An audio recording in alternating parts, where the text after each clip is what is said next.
নমস্কার, সবাইকে স্মার্ট কিচেনে স্বাগত। আজকে আমি ঢ্যাঁড়সের একটি নতুন ধরনের রেসিপি দেখাবো। চলুন রেসিপিটি দেখে নেওয়া যাক। প্রথমে একটি কড়াইতে 2 টিস্পুন সরষের তেল দিলাম। এখানে তেল যতক্ষণ গরম হবে ততক্ষণে আমি বলে রাখছি, ঢ্যাঁড়সগুলো আমি ভালোভাবে ধুয়ে এই রকম বড় বড় পিস করে কেটে নিয়েছি। এখানে ঢ্যাঁড়সগুলো যদি ছোট পিসের কাটা হয় তখন রান্নার পর ঢ্যাঁড়স দেখতে এবং খেতে কোনোটাই ভালো হয় না। এবার আমি এখানে নিয়েছি একটি বড় সাইজের পেঁয়াজ। পেঁয়াজগুলোকে দেখুন এইভাবে আমি চৌকো করে কেটে নিয়েছি। পেঁয়াজটাকে 4 ভাগে ভাগ করার পর প্রত্যেকটা কোষ খুলে নেবেন। এবার তেল গরম হয়ে গেছে, আমি এখানে দিচ্ছি 1 চিমটে হিং। হিং দিলে ঢ্যাঁড়সের স্বাদটা খুব সুন্দর হয়। এবার চৌকো করে কাটা পেঁয়াজটা দিয়ে অল্প একটু নেড়ে নেব। আমাদের এই রান্নাটায় 2 ধরনের পেঁয়াজ লাগবে। প্রথম পেঁয়াজটা এইভাবে চৌকো করে কাটা, তারপরের স্টেপে আমি দেখাবো পেঁয়াজটা কিভাবে কেটে নিয়েছি। আপনারা সবসময় ঢ্যাঁড়স রান্নার সময় ঢ্যাঁড়সকে ভালোভাবে প্রথমে জল দিয়ে ধুয়ে হালকা করে মুছে নেবেন, তাহলে ঢ্যাঁড়স রান্নাটা খুব তাড়াতাড়ি হয়ে যায়। এবার দিয়ে দিচ্ছি কেটে রাখা ঢ্যাঁড়স।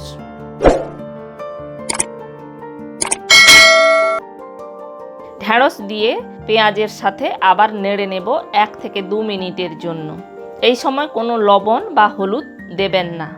আমি যেই প্রসেসে রান্নাটা করছি এই প্রসেসেই প্রথম থেকে আপনারা রান্নাটা করবেন, দেখবেন ঢ্যাঁড়সের অন্যান্য রেসিপির থেকে এই রেসিপিটা খেতে খুব সুন্দর লাগে। তাই আমি আপনাদের সাথে এটা শেয়ার করলাম। তাছাড়া চটজলদি যখন কোনো রান্নার আমরা প্রিপারেশনের কথা ভাবতে থাকি তখন এই বাটাবুটির ঝামেলা ছাড়া এই ঢ্যাঁড়স রান্নাটা খুব সহজেই হয়ে যায়। এটা আপনারা রুটি বা পরোটা সাথে সার্ভ করবেন। দেখুন এই সময় ঢ্যাঁড়সের কালারটা অনেকটা চেঞ্জ হয়ে আসছে। এটা আপনারা 1 থেকে 2 মিনিটের জন্য লো টু মিডিয়াম ফ্লেমে ভেজে নেবেন। দেখুন ঢ্যাঁড়সের কালারটা অনেকটা ট্রান্সফার হয়ে আসছে। এবার এটাকে একটা অন্য প্লেটে নামিয়ে নেব। এবার ওই একই ফ্রাইং প্যানে দিয়ে দিচ্ছি 2 টেবিল স্পুন সরষের তেল। তেল ভালোভাবে গরম হতে দেব। যতক্ষণ তেল গরম হচ্ছে আমি দেখিয়ে দিচ্ছি আমি কি নিয়েছি। একটা গোটা রসুনের খোসা ছাড়িয়ে ভালোভাবে ঝিরি করে কুচিয়ে নিয়েছি, আর 1 টুকরো আদা, সেটাকেও সরু সরু করে কুচিয়ে নিয়েছি। এবার তেলের মধ্যে দিয়ে দিচ্ছি 1/2 টিস্পুন জোয়ান। আপনারা চাইলে এখানে জিরেও ব্যবহার করতে পারেন সমপরিমাণে। জোয়ান ভাজা হয়ে গেলে দিয়ে দেব কুচিয়ে রাখা রসুন। রসুন দেওয়ার পর গ্যাসের ফ্লেমটা লোতে রেখে রসুনটা লাল করে ভাজবো। রসুন যত ভালোভাবে ভাজা হবে রসুনের টেস্ট কিন্তু ভালো হয়। এবার দিয়ে দিচ্ছি কুচিয়ে রাখা আদা। আবারও আদা আর রসুন একসাথে ভেজে নিচ্ছি।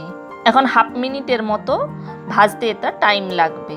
ভালোভাবে তেলের সাথে ভেজে নেওয়ার পর এবার দিয়ে দেব কুচিয়ে রাখা পেঁয়াজ। আমি এখানে একটা বড় সাইজের পেঁয়াজ নিয়েছি, এটাকে খুব ভালোভাবে খুব সরু সরু করে কুচিয়ে নিয়েছি।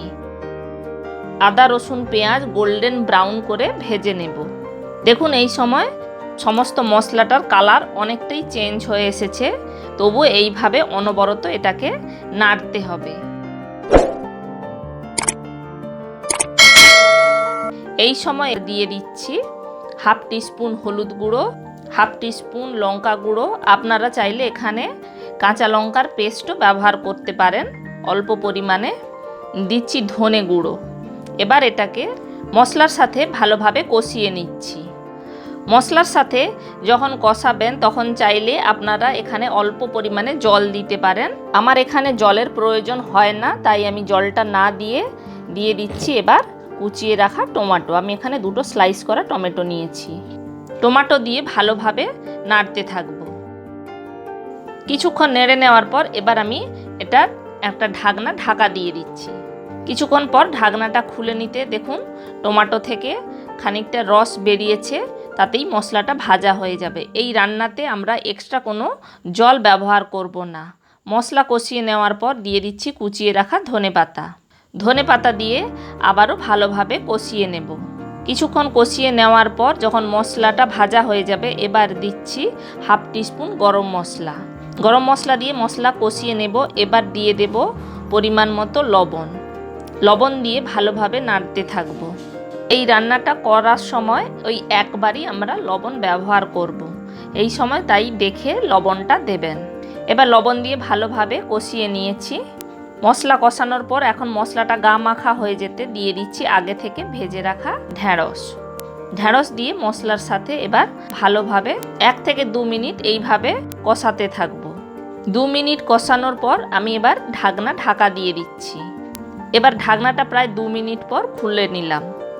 এবার এটাকে নেড়ে চেড়ে আরেকবার দেখে নেব কতটা সেদ্ধ হয়েছে। আবারও ঢাকা দিয়ে দিচ্ছি। এবার ঢাকনাটা খুলে নিয়ে আবারও ভালোভাবে নাড়িয়ে নিচ্ছি। যদি ঢ্যাঁড়স খুব নরম হয় তাহলে এই সময়ই সেদ্ধ হয়ে যাবে। সেদ্ধ হয়ে গেলে গ্যাসের ফ্লেম অফ করে আপনারা লেবুর রস দিয়ে দেবেন। আমি এখানে অর্ধেক লেবুর রস দিয়ে দিয়েছি। আপনারা লেবুর রসের বদলে আমচুর পাউডারও এখানে 1 টিস্পুন দিয়ে এটা রান্না করতে পারেন। এবার আমি আপনাদের দেখাচ্ছি ঢ্যাঁড়সটা সম্পূর্ণভাবে কত সুন্দর সেদ্ধ হয়ে গেছে। এই রান্নাটা আপনারা রুটি পরোটার সাথে সার্ভ করতে পারেন।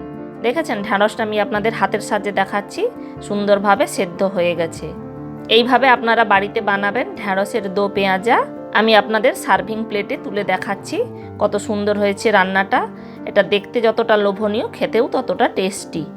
ভিডিওটি ভালো লাগলে চ্যানেলটি সাবস্ক্রাইব করে চ্যানেলটির পাশে থাকবেন।